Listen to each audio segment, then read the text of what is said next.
Tonight on the Fifth Estate.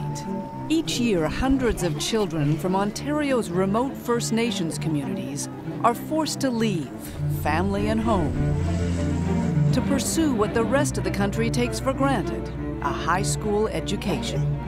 It's time to learn something new. In the last decade in Thunder Bay, 7 have been returned to their families in coffins. You never forget those kids. I can't imagine what the parents would go through. All right, guys, let's go. Tonight, the story of a struggle. 40 class, come on. Kids trying to get ahead, and a remarkable school trying to help them. Be careful. Guys, don't go under that bridge, okay?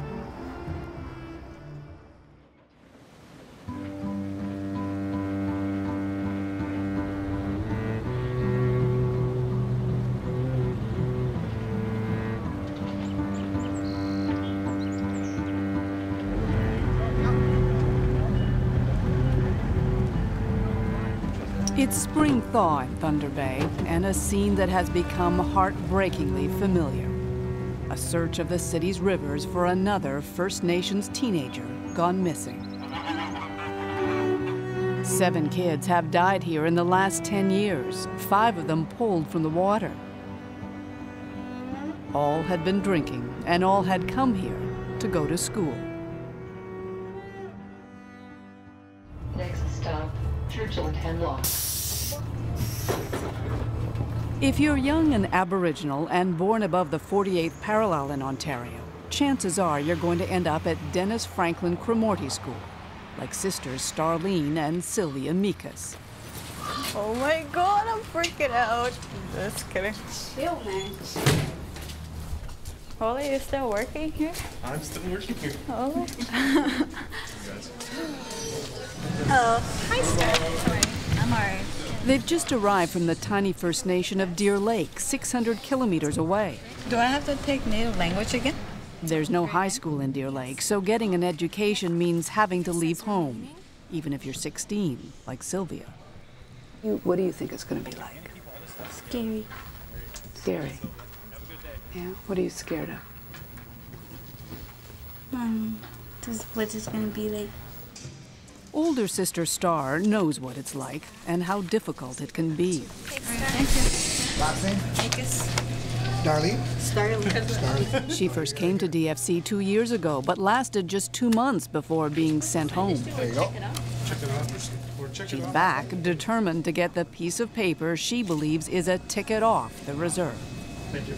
It's the only way out. That's why I'm staying in school. I want to try to graduate too. What did you learn from your last time there? Not to drink. Because I seen what it does to you, the liquor. Like when you black out, you don't know what you're doing or where you're going. Okay, let's go. Okay, I'm Jonathan Kakagamak, the principal. So all of you guys are returning students, and especially this crew here. So you know what's expected of you guys, okay? And I know your community sent you out here to be successful in your studies. So every day you need to remind yourself that you're here to go to school. You guys, you listening? From day one, the emphasis is on safety.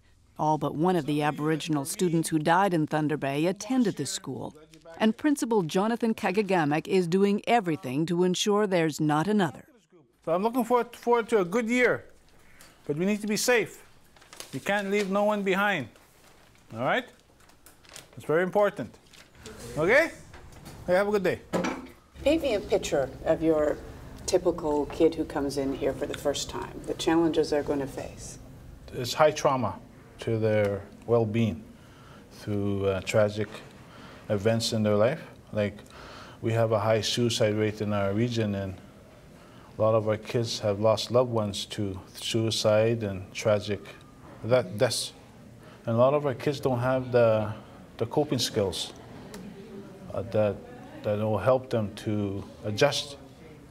And that's why they go to alcohol. Hey, buddy, where you going? Where's your class? Oh, okay, there you go. You just passed it. Okay. Okay, Emily Hicks. Okay, I'll take you there. Kakagamak understands what the kids are up against because he came from the same place. So you gonna play volleyball this year? Education saved him, he says. Morning, Emily. I have a student here for you. Gave him options and opportunities. How important is education to you? Anybody want to share their thoughts on that one? Because if I don't have education, then I'm pretty much going to be stuck in Sandy Lake and have no career, like just have jobs but no career. The school is big on goals. They encourage big dreams. Anybody else want to share their thoughts? I want to be chief of my community one day. Nice, good answer. So Claudia's got goals. That's awesome. But everyone knows there's a lot of work ahead. I handed everyone out a journal that looks like this. So the first thing I'd like you to work on is our journal entry for today, which is to describe your community. So you can write about... Katie Adams was shocked when she first arrived at DFC. It's not that the kids aren't capable, she says. Many just haven't had much teaching at all before they get here. A lot of our students, they're working at grade levels that are much below the grade that they are in. I know as an English teacher, I have students whose reading and writing levels are sometimes as low as, grade 3, grade 4. So their skills need to be brought up to where they should be. Girls, the bell rang 5 minutes ago, so you need to be in class now. Hi, come on in. Have a seat, Star. So, how have you been? At the start of term medical, the nurse asks all the usual questions, and then some surprising ones. Given the school's history, they have to be prepared. Okay. Do you have any tattoos or birthmarks or anything like that? No. Okay. The reason we ask that is because, God forbid something happens and we need to find you, then we can say you have a tattoo on this area or you have a birthmark that no one else would have, so then we can help find you. Okay, well that's going to be pretty much it for now. Okay.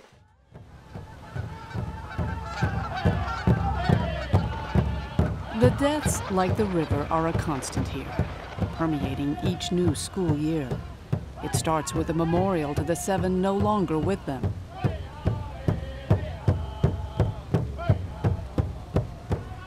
Teenagers like them from faraway places, sons and a daughter whose families sent them here in hope, but whose names will always be associated with tragedy and failure. For Principal Kakagamak, it's a reminder of the terrible burden he carries. You never forget those kids? I can't imagine what the parents go through. I can't comprehend what they're going through. And who am I to say? Those parents entrusted the school, or hope the school. Do you feel some responsibility? Of course I do. But in any society, education is one of the foundations that keep that society culture going, and we need to be strong.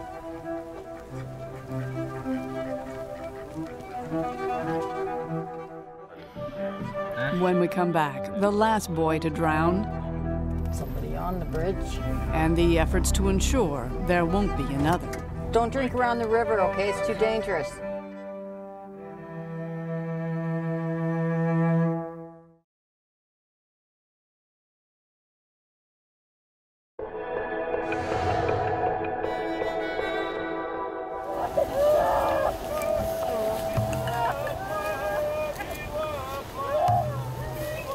It was May when they pulled Jordan Wabass's body from the river in Thunder Bay, the 7th Aboriginal student to die in the city in a decade. Jordan was 15 from the Northern First Nation of Webekwe. His grandmother kept a lonely vigil until they found him. Okay, this is a picture of Jordan that was taken just before his 14th birthday. Okay. And this is at home in Webekwe? Yeah. He was, we went out fishing that time. Did he like to fish? Yeah, along with my other grandson. And here's the other one. Oh, yes. When was this one taken? Do you know? Last year, I think. Last year? Yeah. Yeah. Like all the kids who have to leave to go to school, Jordan had dreams. His grandmother remembers a talented artist, filmed here in a workshop in Webequie. You know, I will just edit this. He was also a very talented hockey player, a goalie, the game an escape from the realities of the reserve. As a teenager, Jordan lost several friends to suicide, including a cousin. Because he used to tell me about it, how he was feeling, that he really missed his cousin. And then when the drugs started coming into a reserve too. Did he try out drugs? Yeah. How old was he when he was trying? Probably when he was 12. He tried OxyContin, and he also drank. Thunder Bay was supposed to take him away from all of that. And at first, life in this city was good. Jordan earned a spot on the local midget B team, was named top goalie in his division. He even found love. But just after Christmas, his girlfriend was sent home. It hit Jordan hard, and from what Beulah can tell, triggered bad memories. Because he talked to me one time about, says nobody understands what I'm going through. Did he start to drink again? Yeah. Because on that night he went missing, I heard he was drinking. Drinking, and according to friends, buying OxyContin again. He'd racked up a debt with drug dealers. On the night he went missing, he was in the mall, seen briefly here on a security camera.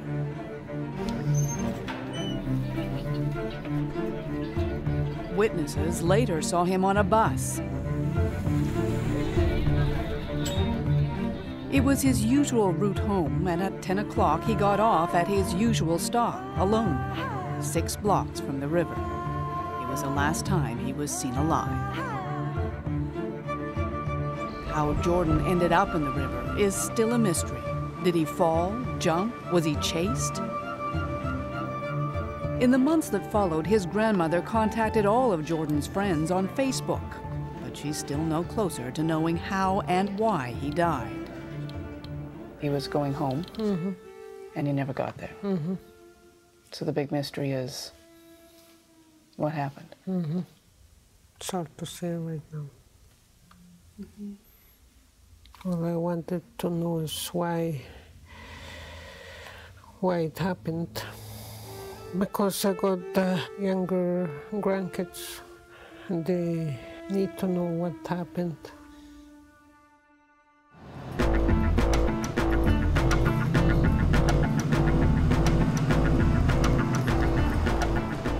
At the Dennis Franklin Cromarty School, a principal's job doesn't end with the last bell. Here's maybe some of our kids. Jonathan Kakagamak is haunted by the 7 deaths. His nightmare is that there'll be an 8th.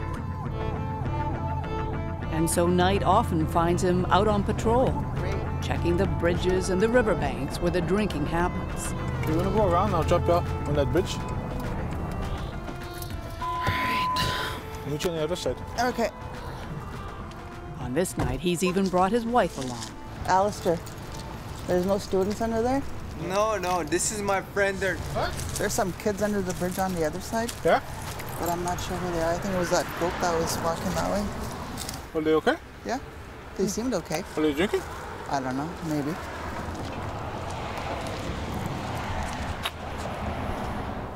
Most of our kids, they drink because they're hurting. They drink whenever they could get alcohol, and that's just a part of a coping mechanism. Is alcohol the biggest problem? That's the unsafe one that leads to tragic fatality.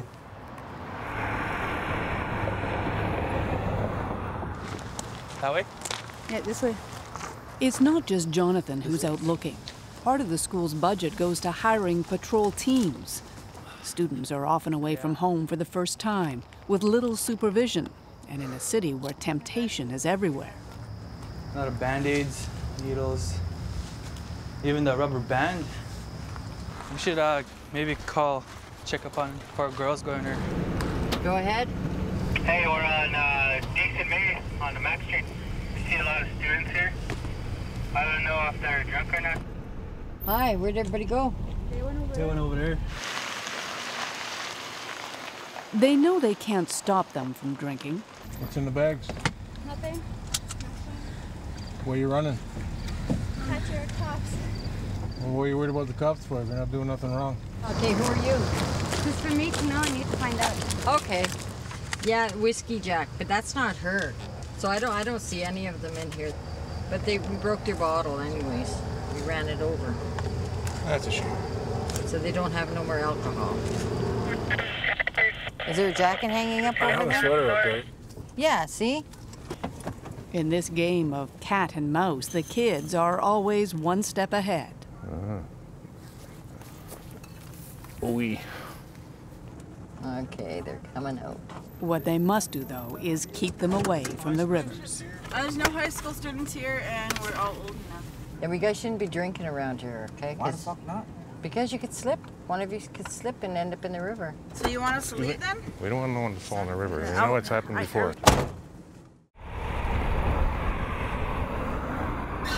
Morning, ladies. You going to class now? All right, have a good day. Morning, Brenda. How was the shift? Good. Back at school, the message is reinforced again and again. Robbie Kakagamak, Jonathan's cousin, was hired by the First Nations themselves to keep an eye on their children in the city. AWOL is when you take off, you don't return home without permission. Let's try to avoid this, guys. We need to know where you are at all times. Monica? Sylvia? Okay? So those are the 3 areas I wanted to focus on. Following curfew, staying away from alcohol and drugs. He is the ultimate multitasker. Protector, confessor, disciplinarian when he has to be. It's a huge responsibility, and he feels the pressure.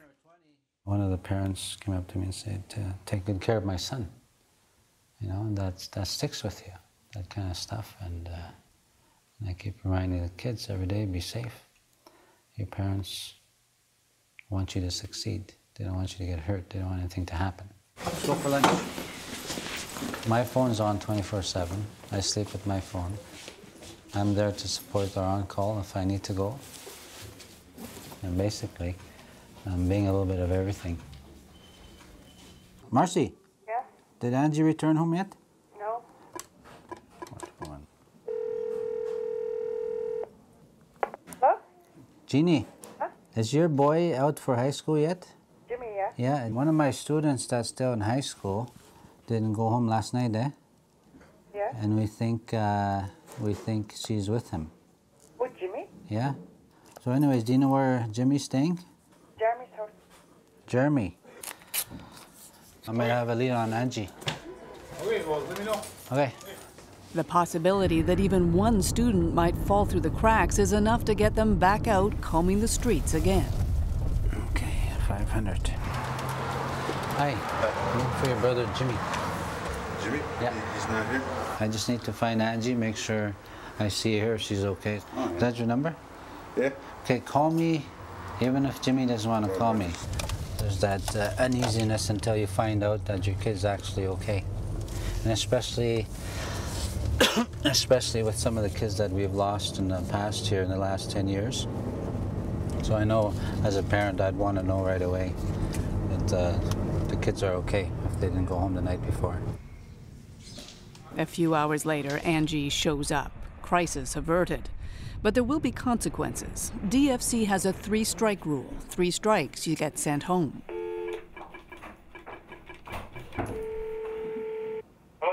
Hello, Mr. Burt. Your daughter, Angela, didn't return home last night? Angie now has 1 strike against her, and it's still only September. When we come back, the troubles they carry with them from home. How long have you been smoking? Since I was 11. Since you were 11? Yeah.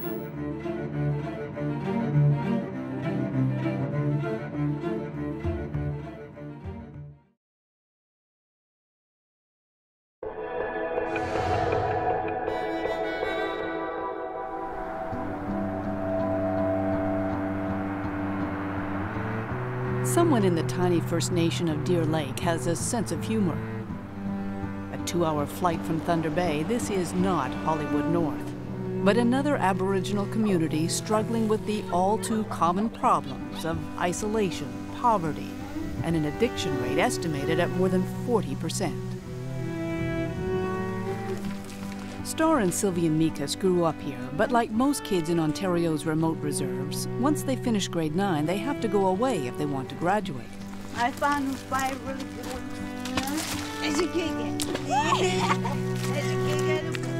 In the last decade, 7 kids have died while attending school in Thunder Bay, which leaves parents weighing opportunity against safety.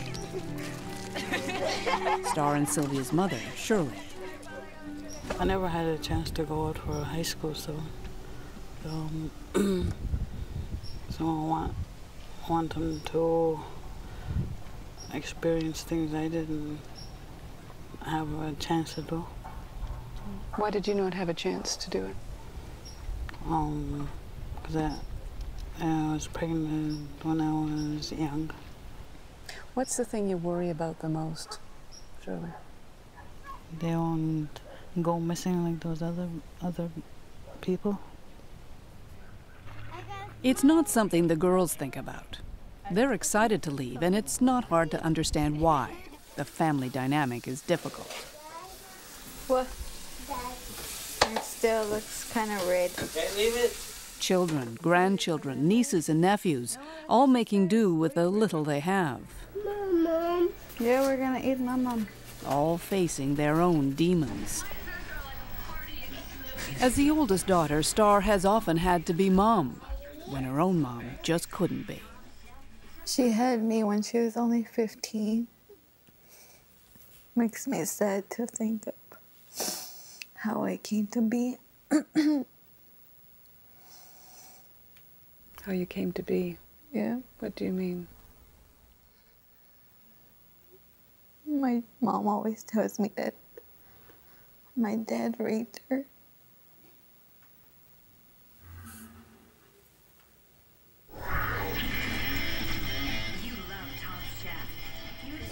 Yeah, on PS3. One time, okay, I got beaten up by my mom. Sylvia was there too. What happened? I don't know, she was just drunk.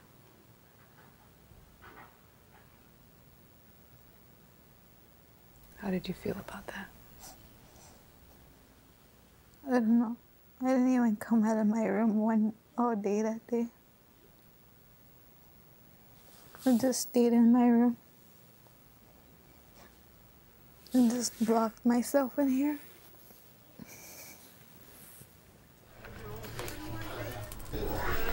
She wants to get away, but Star is also apprehensive, especially for her 8-year-old brother, Ramsey. She and Sylvia practically raised him. I put it in the wrong. What's it? You've died. Yeah. No? They don't want him around when they drink. So many times he would have got taken away by Tikanagan, but... By the child welfare people? Yeah. But that's why I take care of him, because I don't want him to go to another reserve. Oh, that way. And so perhaps it's no surprise that even at this age, they need an escape too. A homemade pipe and marijuana is still cheaper and less dangerous than the prescription drugs a lot of people do here. I'm already feeling stoned. Same. I need to sleep. Yeah, too. When I get mad, that takes my feelings away. Yeah, me too. That's probably the only way that could calm me down. And if you didn't smoke, what do you think? No, probably just be pissed off all the time. You want to go again? I want to go again. Okay, let's go again. Here. How long have you been smoking? Since I was 11. Since you were 11? Yeah. And how often do you smoke? Every day. I never touch drugs, but marijuana. Except marijuana? It's okay because our mom and dad knows about it. In fact, it's their parents who sometimes buy it for them, they say.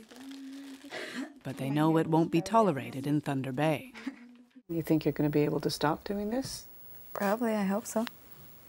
Have I you- want to. Have you tried stopping before? Yeah, I tried probably like 2 weeks ago. I Yeah. only lasted for 3 days.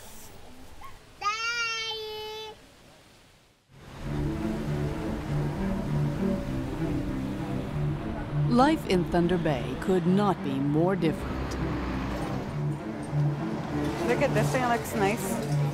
Look at this one here, looks nice. Star, look at this. Hey, look, there, purples. For Sylvia and Star, it's not just the obvious things. Oh, is it? Look at that t-shirt. In the city, they're never alone.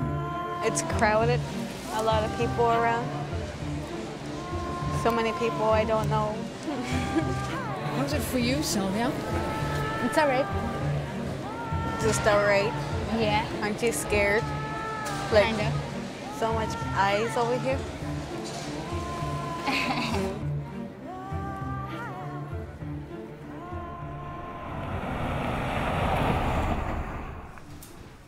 Like all the students at DFC High School, the girls have been assigned a boarding home, another pillar in the system to help them succeed. How many need just one? Debbie Esquega and Dennis Bergman were once boarding students themselves and know the difference a good home can make. This is our inside barbecue. I had a boarding parent that believed in me, and she was so awesome, and it was so nice to live with her. And I kind of look back, you know, she made a big impact in my life that I want to do it. I want to look after some of these kids, because one of those kids is me. I gotta cut up this watermelon. Maybe the girls will have a little healthy snack.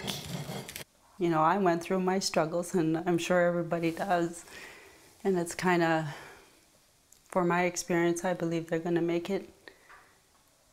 And that's my expectations of them. Man, it's so boring. Expectations, though, mean rules.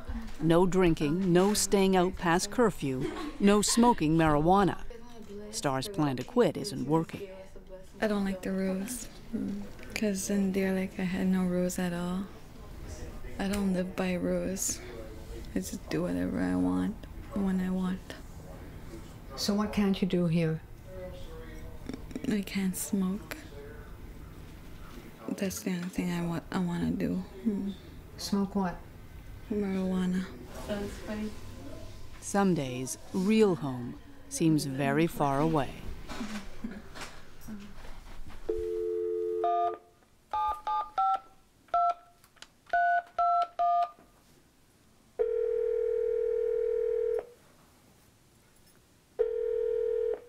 Hello? Hello, Ramsey. Hello. What are you doing? Watching TV. Oh, yeah. Did you go playing? Yeah. Did you get back early? Yeah. Oh, man. Do you miss me yet? Yeah. Really? Yeah. Ramsey, I'm not gonna call home that much, okay? Okay. Because I might get homesick early. I'm only gonna call once in a while, okay? Okay, I love you. I love you too. Okay, bye. Bye. Bye. I miss my best friend. Sometimes I take him for granted. Sometimes.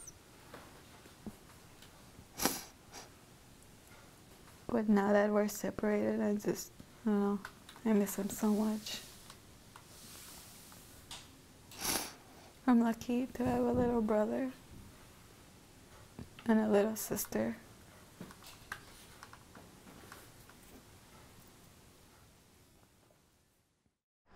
Is that ours? Wait, he's good. Looks like them. The pain has to have an outlet somewhere, Where you guys going? and it does. Be careful. Guys, don't go under that bridge, okay? But for Star and Sylvia, tonight's adventure Don't miss your curfew. is going to have consequences.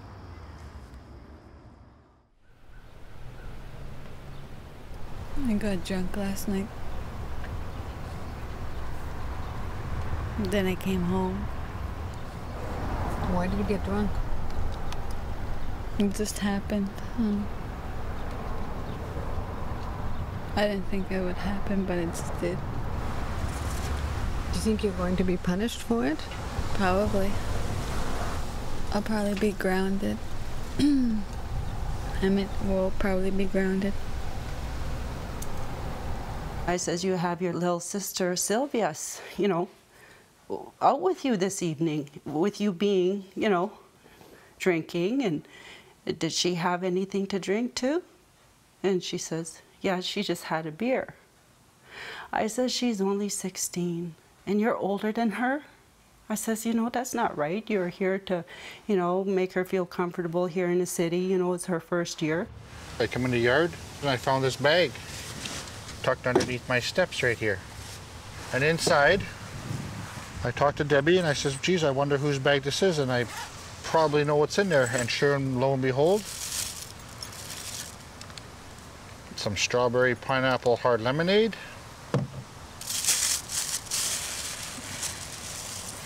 and a bottle of OE English. No books. I'm probably not gonna even last out here anyways. Do you want to be sent home?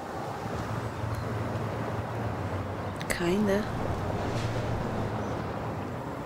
What makes it easier to manage at home? Family. My brother.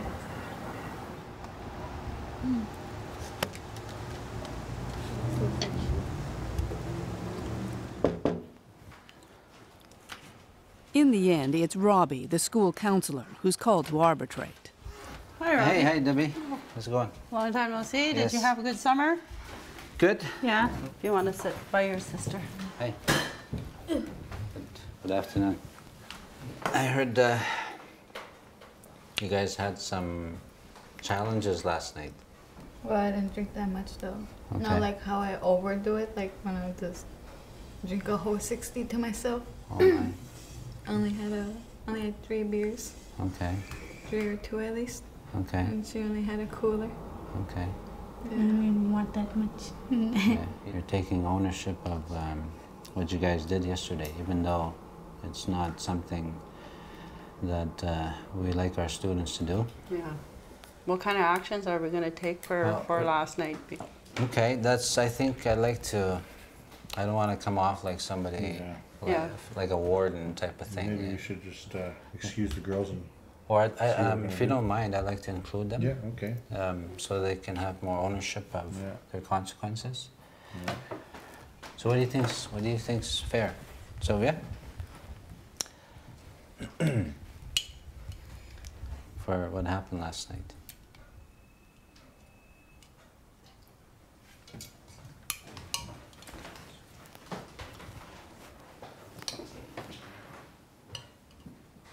What do you think your parents would want us to do? I don't know. They probably wouldn't do anything. No?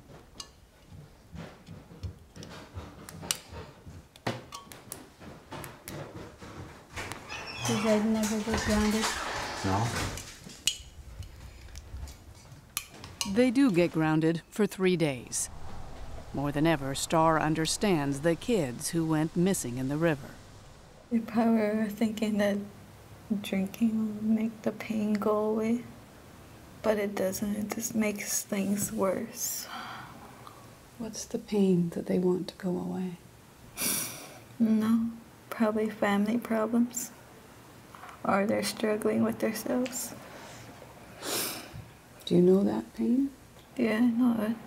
At times, I just want to just go out and drink and don't bother coming back. When we returned, why Jordan didn't come back, and a grandmother's search for answers. I believe foul play was suspected. Jordan was running down towards the river, running for his life.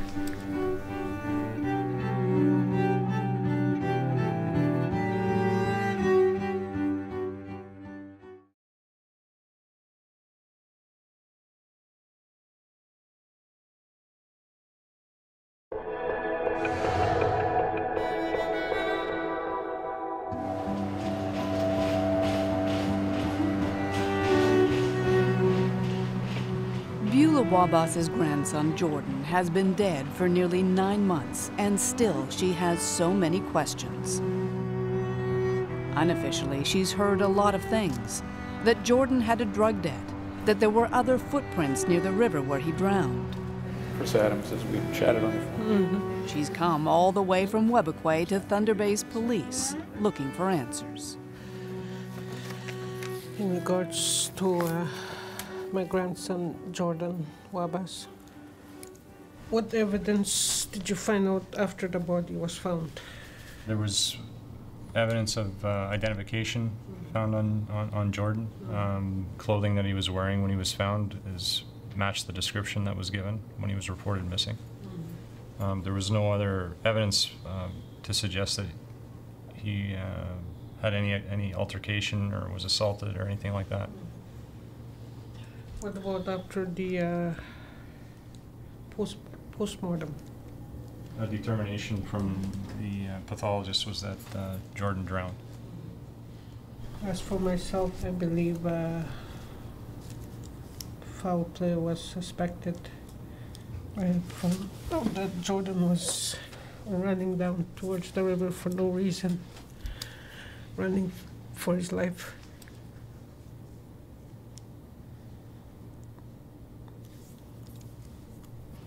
Well, we want to assure you, Beulah, that the investigation is by no means completed, and it does continue. And any new information that's coming in is being followed up. If I have forgotten to ask any more questions, I'll call you. Absolutely, Because I anytime. know this was hard for me. Yeah, we can see that. Beulah doesn't have a lot of faith in the police. She wonders if Jordan had been a white kid, whether so little would still be known. Thank you, Bill. It was a pleasure meeting you. But remarkably, after everything that's happened, Beulah doesn't think that Jordan's decision to leave the reserve to get an education was a mistake.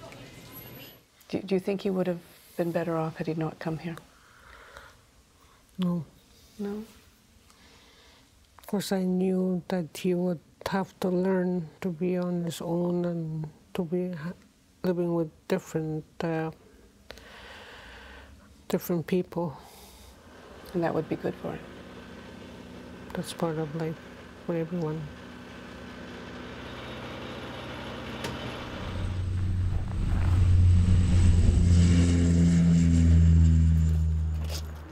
Excellent, girls. Please don't waste any time. Straight to class. Thank you, thank you. Right on. Thanks a lot. Okay. I have seen Starleen, and she has shared with me that she has just lost a 27-year-old uncle in Sulacote over the weekend. Yes. It's her mother's brother. Yes. So we just monitor her for any signs of grief or depression. For every one of the students here, success is tenuous at best. Hi, sorry to interrupt. Are you? We just finished the assignment, yeah. Star and Sylvia have good days and bad days. Hi, girls. Sometimes brimming with confidence, other times not so much. Every week I get an attendance sheet for all the students. Starleen, you have zeros other than one late, so which is perfect. Sylvia, yours is just as great. By October, the school has had to send 6 kids home. The fact the sisters are still here means success is still possible. Okay. Thank you. Some people tell me that I won't make it. Who told you that you wouldn't make it? People from our reserve, they always tell us we're not going to make it. We're not going to succeed. But I'm here to prove them wrong. I want to rub it in their faces when I get my high school diploma. Just kidding. Maybe just a little bit. Is that you, Ricky? Hey, buddy. You glad to be back? Yeah. Huh? Getting my education. That's good. Last year, DFC graduated 18 students, one of the largest graduating classes to date. But Jonathan Kakagamak is torn. He firmly believes that no child should have to leave home to get an education. And he can't ever forget the 7 who did, and who will never go home again. There are people who will say, look, at 7 kids in 10 years. That's too many. Something's not working at that school. That's what I've been saying since the first death. And why is nothing being done? Like I need to ask myself that question. If this happened in Hamilton, would they still let a school go that long? 7 deaths? No, I don't think so. So you're suggesting the school shouldn't be allowed to continue? No. There's a place for the school in Thunder Bay, but just the situation of where parents need to send their kids out is wrong. There has to be a better way to deliver a fundamental right for a Canadian, secondary education. There has to be a better way to deliver that to the First Nation people of Canada. Something's wrong.